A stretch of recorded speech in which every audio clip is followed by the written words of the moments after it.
Euro dude. Well, maybe this is good. Don't recognize that name. Are you new to the channel? Or maybe you haven't chatted before? And I think we've got about a 10-second delay on this.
In case you're wondering what I'm doing, um, Coffee Time Live Sunday apparently had a lot of issues, and which was weird because I wasn't seeing anything here, but a number of people said that it was freezing up and it was glitching and was having some problems. And some were regular viewers, so I believe that. Hello, Tony.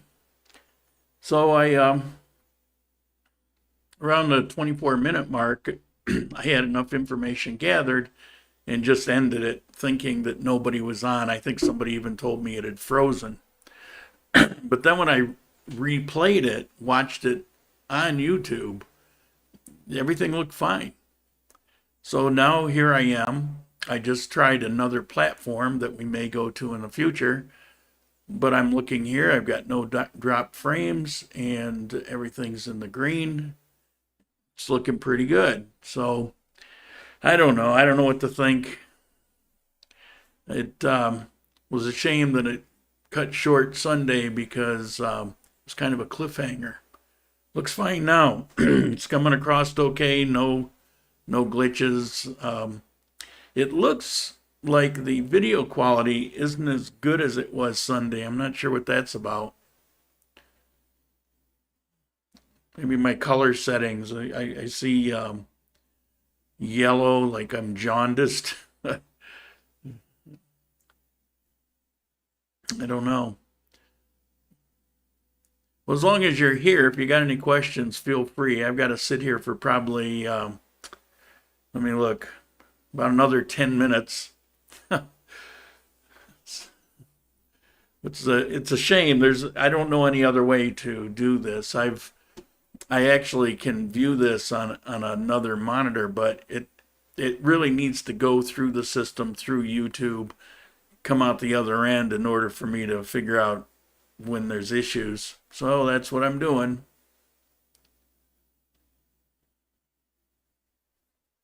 Does look pretty good.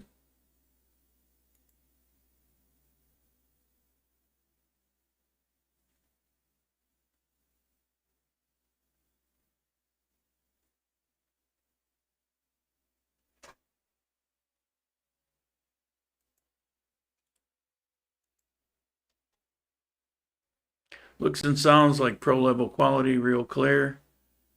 Background blend. Well, that's great to know. Thank you. I appreciate that feedback. Let's see.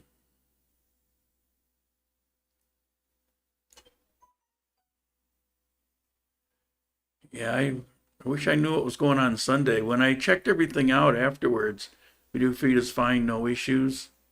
Super. Um, when I checked, how do you get the level quality?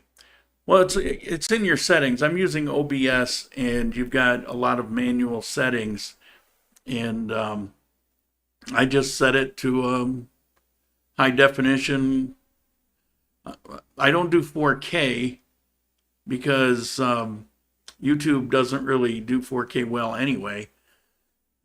And it compounds your problems. But I do it at 1080p, and I set everything accordingly. Helsinki, how you doing? You're surprising me. Um, so I don't know if you stream, use OBS, and you can set everything manually. You do look like there's a light shining directly on your forehead. Well, that's actually true, and I didn't bother. Um, I put my back lights on because if I don't, the green screen does weird things like in these corners, and let's see right here, it'll do these little black things. But that's actually I've got the window open and the lights coming in. Normally I'll block that and I'll use the lighting that I've got in my room. I didn't used to do all of this, but I've actually set up a pretty decent studio, and I've got two monitors. That's why you'll see me look back and forth, so I can actually track things while I'm on and see the chat. Where before it was, not so great. But I'm pretty happy with it. I did some homemade backlighting, and that took care of the green screen problem. I've got a light up overhead, and I've got a light ahead. But the only thing I have on right now is the backlighting and that window open. So I get what you're saying, but I don't understand why on the monitor this is looking kind of yellow. My skin doesn't look right, and I don't know how it's coming across on YouTube. But on my monitor it's looking kind of weird. But yeah, I see that bright patch there. Maybe it's my halo.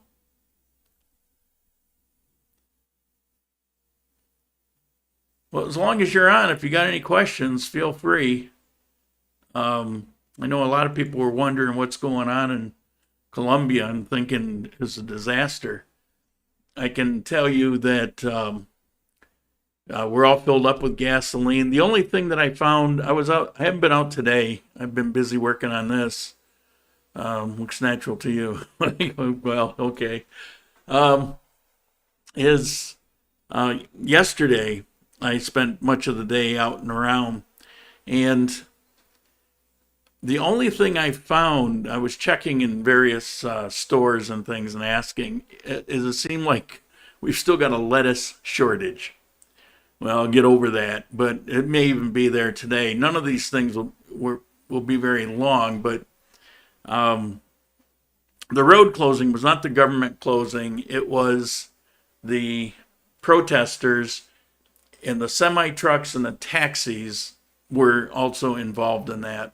Like I said, it's an annual thing. But instead of blocking the road for a few hours or something, it actually blocked for several days. And so all the national trucking that would resupply money for the ATM and lettuce for your Subway subs or whatever, gasoline for your cars, they never left their embarkation points because they didn't want to drive across the country just to be sitting for a few days on the side of the road. And who knows, they just weren't going to do it. So they had to wait for the all clear. So not only did we have to see a day without any blockades, but then there was a day or two involved in getting the all clear, loading up again, or whatever it is they had to do. A lot of refrigerated products, I'm sure, they had to do something with. So I saw Saturday things start rolling in pretty heavily on Sunday. And come Monday, yesterday, when I was out walking around, talked to a couple taxi drivers, and they said, "Oh, no problem now. We're all set now." And a lot of them had run out last week. So it's all good. There's no more, here in Armenia, there's no more protests at all. The last two protests that took place were actually, you could almost say anti-protests. They were peace, just calling for peace and calm. And some things were misunderstood about comments that I made in the protest video. And not the one that I'm not going to go over what I talked about in the coffee time that we had problems with, but somebody thought that I was saying that the protest was because of COVID. And I don't know, sometimes I think people don't actually hear what I say, or maybe I misspeak. I probably do that sometimes. But in that case, I didn't. What I said was a contributing factor to the anger, because when you got people in and out of lockups for the past year, you've got people losing their job, stores going out of business. You're damn right people are pissed off. And so you take your annual protest, you throw in a lot of political fire and fury, you throw COVID in there, and then you have on top of that real issues that are worth protesting about, and that's what you get. And I guess you could add one more. You got, rabble rousers and troublemakers, lighting the fuse. You end up with Kali. So that's, in a nutshell, that's what was going on. I wasn't saying it was about COVID, but damn well better believe that COVID had an impact, because I'm around these people all the time, and it's a big topic. When is this crap going to go away? What's your secret? Having so many pretty ladies around. Yeah, that's something that a lot of people don't understand. They think I'm a hound, and I got all this stuff happening. In my entire life, I've always made better friends, or more friends, or easier friends with women. They're comfortable around me. I'm comfortable around them. It doesn't change just because I'm in Colombia or when I was in Ecuador. It just comes easier to me. Now, I have men friends. But another thing I'll say is the friends that I have here that are men are pretty busy and have little to no interest to being involved in being on camera. And I don't know, maybe it's the selfie thing, but women don't seem to have a problem. So, that's kind of it. Now, I'm not going to say that I haven't had any girlfriends. I'd be lying to you. But when I bring these people on camera, that's not the case, because I'm very, I would say almost secretive, but my personal life is really my personal life. I shared a lot of personal things on this channel, but I don't share personal things that involve other people. and so it's nobody's business. But people that I bring on the channel are friends. And as you see, Sandy will still call in, when I'm able to get her in. There's always issues with her connection. But, we were friends in Ecuador. We remain friends. We certainly aren't boyfriend and girlfriend. As a matter of fact, she ended up with a boyfriend that is a sort of a step relation to me. So I'd say it's kind of all in the family. But no, I mean, she's, 20-something years old, and I'm 60-something. And I mean, not that that's really that big a deal, but it just, you add it all up, and it's like, no, she wasn't a girlfriend, never was, never will be, but she is and will forever remain a good friend. I see these, these alerts are coming up. I don't know if you're seeing them, but these are from, 18 hours ago. I guess if people put it in there and it hasn't kind of released in a live, that it catches up on the next one. I don't know. I've never really had the issues the way I had this week. I have issues from time to time, but this last one was a weird one. It's just like what happened here in the U.S. last year. You're the Hugh Hefner of the South. Yeah, that would be nice, but I mean, come on, look at me. The girls that come on this channel, for the most part, are very lovely ladies, or young girls or whatever, and a mixture. And, it's, I don't know that they're desperate, but, yeah, my friend Nick, he's been, well, has he been on the channel? I don't think, yes, I did that interview with him at Parque de la Vida a couple years ago, and he was on when we did that pizza round table thing. He was there with Lena, another friend, female, has a boyfriend. So, so what happened in the U.S. last year? What happened? Well, I think you're talking about the protests.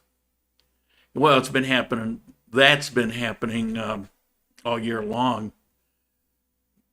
And I looked at Marshall's video this morning, and he's in Mexico now, but the video was in Pereira, and towards the end he said something, and I hope he was, I don't think he was serious. I think it was dry humor, sarcastic humor, but he said he hopes that this isn't his fault because he's from Portland. So he said it was going on in Portland. He goes to Cali.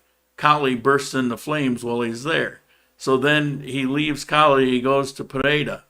Now, the guy that he interviewed, his dancing guy, he was saying that it was getting worse and that there were 2 murders. Well, it actually wasn't true. That was, that's a good example of how things, it's like the telephone game. Somebody says something and it gets embellished, and next thing you know, it's bigger than it really is. There was somebody that was killed, but the protests, as a matter of fact, Saturday I was in Pereira, and the protests still existed, but it was very small. It was very peaceful. It was in an isolated area of town. It was near the bus terminal. And that was a day I was driving all over Pereira, got lost. Not really. I knew the roads, but trying to figure out how to get to the right roads was a bit of a nightmare.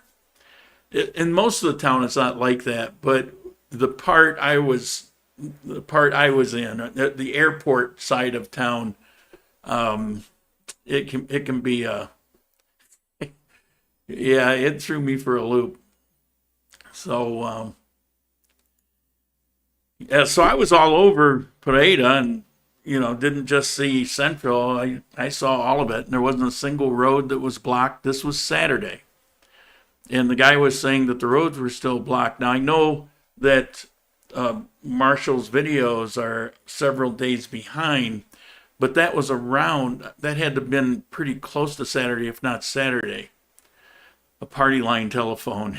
Yeah, I had one of those growing up. It was pretty annoying because people would get on. I don't know, you have like 10, 15 families on the party line, and people would get on and, try to be quiet and listen in because you knew when somebody was getting a call, and you would just, yeah, it was, I'm glad those are gone.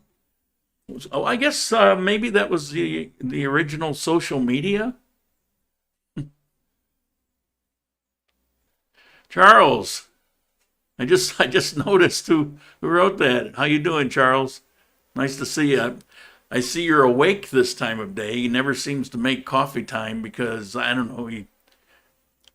He must go to bed at 3 o'clock in the morning and wakes up at noon or something. Because he's always just catching the end of the coffee times. Somebody wrote to me. Somebody wrote to me that they tried to get to the Throne chat. Now, if you're not familiar with it, I'm going to, let me see if I can find it. There it is. Hold on.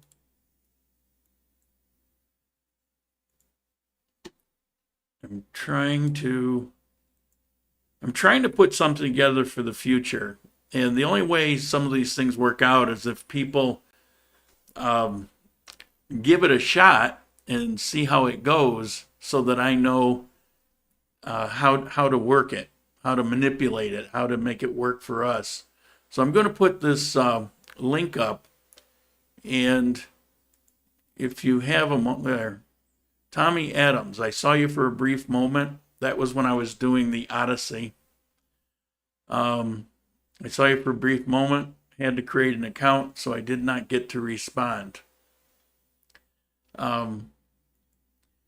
This throne chat, it looks pretty interesting because it looks like, well, definitely I can schedule the coffee times, and you can actually watch the coffee times right there and use that chat.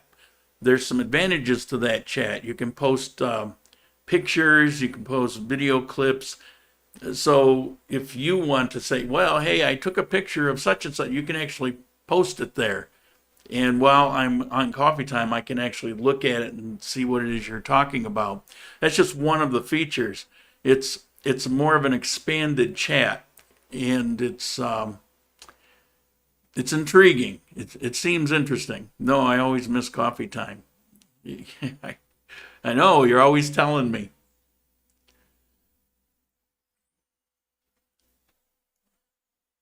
Okay.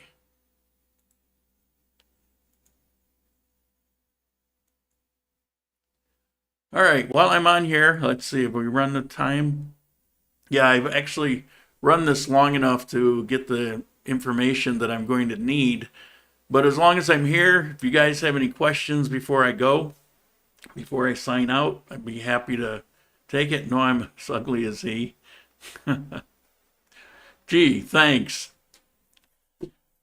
I know a lot of girls that would agree with you. Yeah, it's let's see, I've been in Colombia a couple years.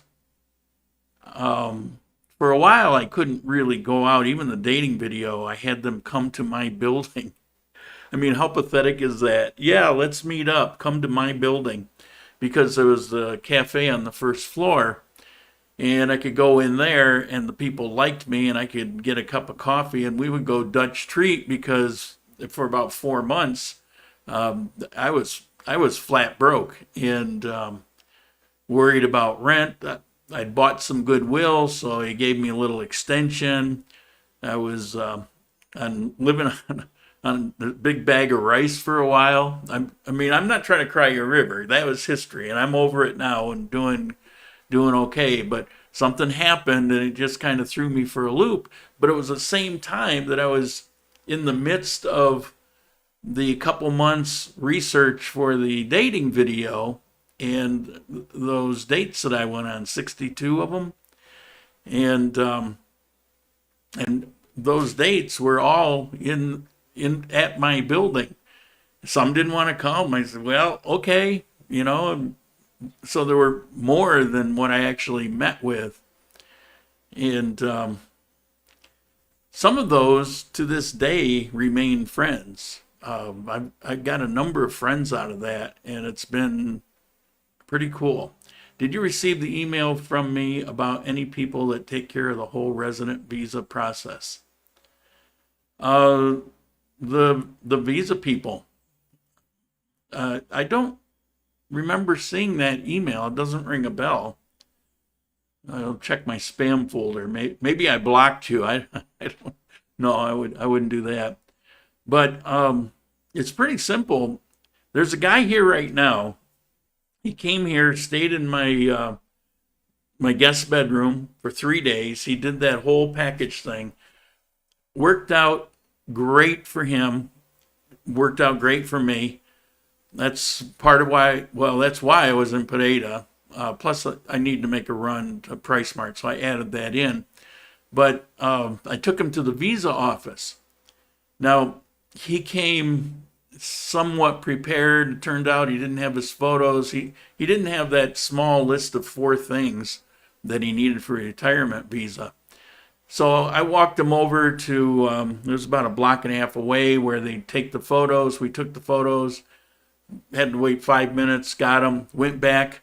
I left him in the visa office because they're good people. I knew he was set. I went across the street to this little mall. That's where I met with Marshall so we could just kind of compare notes.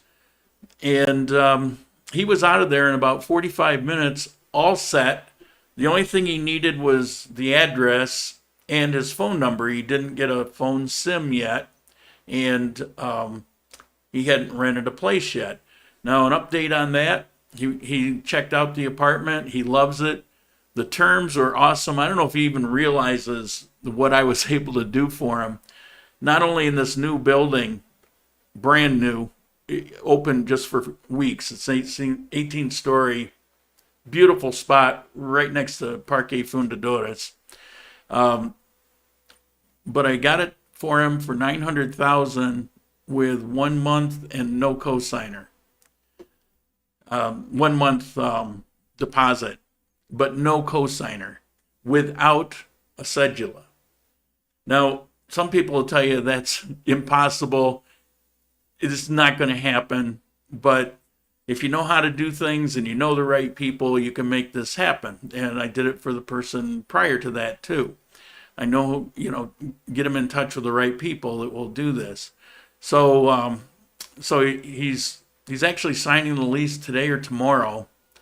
And he's got one of the helpers that I lined up for him, helping him, get mattress and refrigerator and all the things for his household goods. But I took him, there for the visa. That thing went silky smooth. Everything actually, within a matter of a couple days, we were able to put everything into place. And of course, he's got his phone. And I emailed them the phone and his new address. And he'll have his visa in a couple weeks.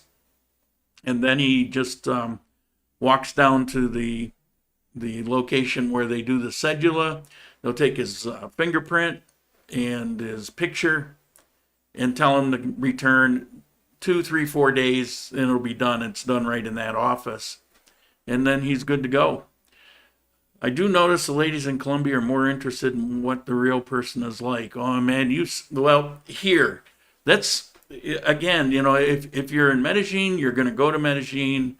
That's a whole different story. It's kind of like talking about Las Vegas when you're going to go to Arkansas. It just doesn't fit. It's just very different. So, but if you get into what I call the real Colombia, and don't misunderstand, I really like Medellin. I don't like the traffic. I don't like the smog, and I just don't like big cities. But for a big city, Medellin is freaking awesome. But it's different, and it's different from the rest of the country. When you get to the real Colombia, like Armenia or Pereira or Manizales, this is Colombia to me, this area.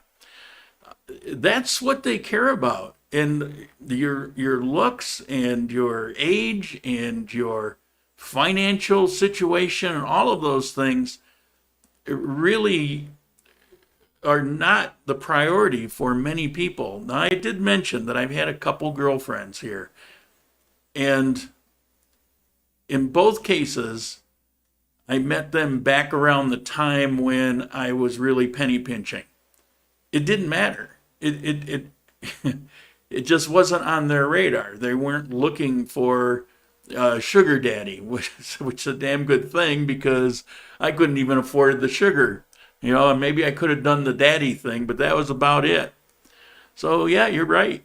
I read the process could be done in country. I think it should be done here. It's very easy. It's very simple. If we're talking about retirement visa. Now, when you get to talking about some others like the investment, which can be a lot of money, I think it's like 80 grand or 120, depending on which one you do. But then you got the rentista visa, which is similar to investment, but the only thing you really need there financially is you've got to verify some sort of monthly income that's around $2,300. So you could be 28 years old, come here and get the visa to stay here if you've got that kind of income. So, people that are making pretty good money over the internet, for example. It's a pretty good alternative. You don't have to come up with 80-some thousand dollars. You did them a solid for sure. Current exchange rate, 245 per month. What is the rate today? Last I looked, it was like 38.40. It's been a little up and down because I'm dealing with U.S. dollars and things are kind of going haywire in the U.S. I understand there's gas lines again. I guess it shouldn't be a surprise when when the changeover happened, those ridiculous moves in the beginning, you knew that was going to catch up. It was nice. It was nice having that good, solid, growing economy for a while. Yeah, good luck with it now. I can look. 37.12. Oh, it dropped. Damn. I don't have any money to exchange until towards the end of next week. Come on, get back up there. Get back up there. It goes like that. Every month when I get my money, that's when it's at its low point. And then right after I cash it in, it seems to go right back up again. It's like, damn, they got it out for me. That's still pretty good though. When I came here, it was around 2,800, and it's been in the 3,000s ever since. So, all right, well, I got what I need. Large pipeline got hacked here in Georgia. Yeah, I mean it's. Yeah, we can't talk politics on this channel because I don't want to talk politics on this channel. Maybe I should do a live on my personal channel. Sometimes it's just kind of pent up the frustration of the things that I see and how unnecessary it is. And it just baffles me that people allow it to happen or actually believe that any of it is any good. I mean, well, you're going to Green New Deal yourself to death. Gas stations in and around Georgia running out of gas. Yeah, I've been hearing about that. It's, how do you go from a glut of gasoline to a scarcity in such a short time? And they're saying, well, it's hackers, but that's actually pretty suspect. It's pretty damn suspect. Okay, Charles, you're welcome. And I'm going to end it here. Let me see. I can do my official outro. Ciao, guys. Thanks for the help. I appreciate it.